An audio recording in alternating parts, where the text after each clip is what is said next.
செந்தமிழ் நாடெனும் போதினிலே இன்ப தேன் வந்து பாயுது காதி நிலையம். இவருடைய கட்டுரைகள்லாம் படிச்சு பாருங்க. தேன் இல்ல, காதுல சாக்கடை தான் வந்து பாயும். இவருடைய கட்டுரைகள் முழுக்க முழுக்க தூய தமிழ்லாம் இல்லாம சமஸ்கிருதம் கலந்துதான் எழுதியிருப்பாரு. ஆரியத்தை தூக்கி வச்சு பேசிட்டு இருப்பாரு. இப்படிப்பட்ட ஒரு போலி பிம்பத்தை தான் இந்த பிண்டாரிகள் தமிழர்கள் கிட்ட ஒரு நல்ல தலைவர் போல காமிக்கிறாங்க. ஒண்ணுமே இல்லைங்க, இந்த யூத பிராமணன் கமலஹாசன் இருக்கான்ல, இவன் பாரதியார ரோல் மாடலா வச்சிருக்கானா?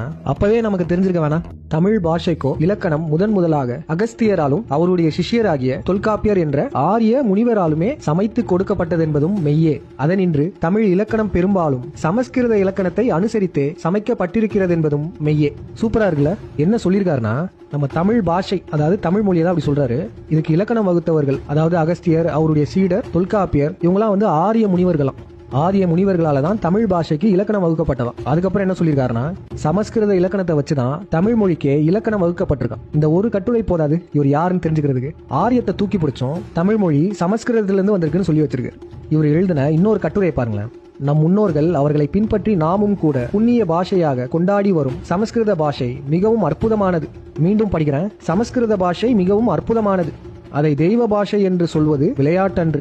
மற்ற சாதாரண பாஷைகளை எல்லாம் மனித பாஷை என்று சொல்ல வேண்டுமானால் இவை அனைத்திலும் சிறப்புடைய பாஷைக்கு தனிப்பெயர் ஒன்று வேண்டுமல்லவா? அதன் பொருட்டே அதை தெய்வ பாஷை என்கிறோம்.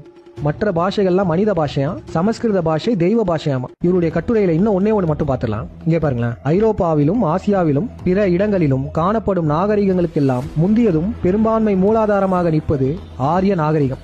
அதாவது பழைய சமஸ்கிருத நூல்களிலே சித்தரிக்கப்பட்டு விளங்குவது. இந்த ஆரிய நாகரிகத்துக்கு சமமான பழமை கொண்டது தமிழர்களுடைய நாகரிகம் என்று கருதுவதற்கு பலவிதமான சாட்சியங்கள் இருக்கின்றன. இந்த பாரதியார் என்பவர் ஆரியத்தையும் சமஸ்கிருதத்தையும் உயர்த்தி பேசிட்டு இருக்க யூத பிராமணன் தான் இவர்.